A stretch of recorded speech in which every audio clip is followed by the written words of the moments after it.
loved watching Happy Islanders and videos all the time. Trending ngayon sa ex na dating Twitter na si Andy Eigenman matapos itong magbahagi ng mga cryptic post tungkol sa relasyon nila ni Filmar Alipayo.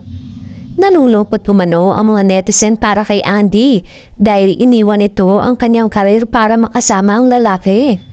Imagine, iniwan niya yung karir sa showbiz para sa isang lalaki tapos lolokohin ka lang din. All her sacrifices, adjusting and embarrassing the life she wasn't used to. Tapos lolokohin lang siya in the end. Post ng isang netizen.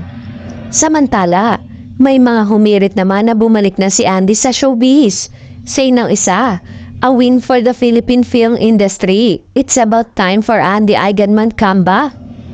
Maaalalang bago matapos ang taon ay nai-interview pa ito na namimiss niyang bumalik sa showbiz at umarte at kung bibigyan nga daw ito ng pagkakataon ay bakit hindi? Samantala, kinumpirma mismo ng surfer na si Filmar Alipayo na totoo ang mga kumakalat na balita tungkol sa relasyon nila ng dating actress at vlogger na si Andy Eigenman.